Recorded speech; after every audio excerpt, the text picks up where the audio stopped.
مفتی صاحب میرا رشتہ طے ہو گیا، اگلے سال نکاح ہے. اف، جلدی نہیں ہو گیا؟ کیا میں نکاح سے پہلے فون پر بات کر سکتا ہوں؟ بس ضروری کوئی بات تھی تو آپ کر چکے ہوں گے میرا خیال ہے اب تک.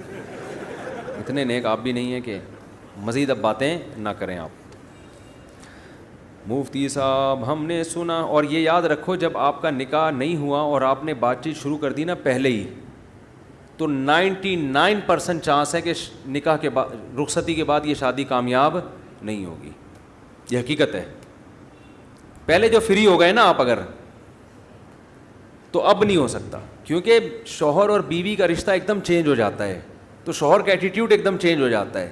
عورت پھر وہی توقع رکھتی ہے، اور مرد اس طرح اس اسٹائل میں پھر اس سے بات ہوتی نہیں ہے. وہ آپ کو فون کرے گی، آپ فون نہیں اٹھاؤ گے، کہ پہلے تو تلاش کرتے تھے، کب دیکھتے رہتے تھے، اب تک فون کیوں نہیں کیا تم نے. اس سے لڑائی جھگڑے شروع ہو جاتے ہیں.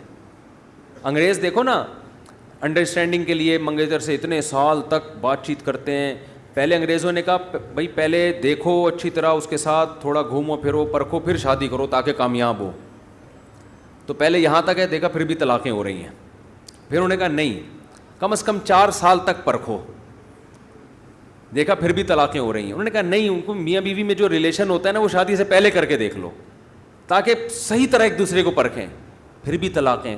پھر انہوں نے کہا اور آگے جاؤ، بچے بھی پیدا ہو جائیں، شادی سے پہلے بچے پیدا ہوں تاکہ ہمیں پتہ چلے بچے پیدا ہونے کے بعد ہم ایک دوسرے کو برداشت کر سکتے ہیں. تو انہوں نے دیکھا ہاں بھائی بچے پیدا ہو گئے، بڑے ہو گئے، ماشاء اللہ اب ماں ابا کی شادی میں اب تمبو لگا رہے ہیں، کرسیاں لگا رہے ہیں وہ بچے نا. تو اتنا میچور ہونے کے بعد شادی کرتے ہیں، پھر بھی طلاق ہوتی ہے. تو شادی سے پہلے جو ریلیشن ہوتا ہے نا وہ الگ نوعیت کا ہوتا ہے، شادی کے بعد وہ بالکل چینج. تو اس لیے شریعت نے ایک باؤنڈری کھینچ دی ہے، ایک نظر دیکھ لو، یہ تمہارا حق ہے. اتنا ہی مخمسے میں کہ پتہ نہیں ملنے والا کیا ہے آپ کو، وہی لطیفہ نہ ہو جائے نا جو میں بار بار سناتا ہوں. ایک آدمی نے بغیر دیکھے شادی کر لی، تو اب کیا ہوا ہے کہ نکاح قاضی صاحب نے پڑھایا.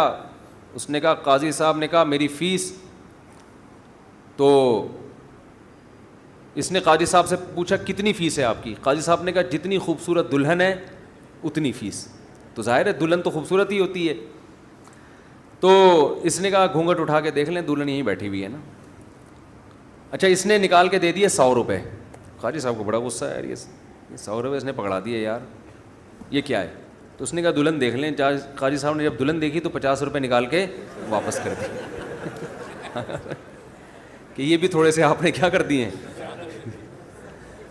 تو حکم ہے ایک نظر دیکھ لو. تو یہ صحیح ہے، بس اتنا، اس سے زیادہ نہیں، اس سے زیادہ آپ دوسروں سے معلومات کروا لیں. بھئی یہ لڑکی اخلاق کی کیسے ہے، نماز پڑھتی ہے، پردہ کرتی ہے. فری ہونے کی کوشش کریں گے تو اللہ کی حدود سے تجاوز ہے، اس کی سزا ملتی ہے پھر.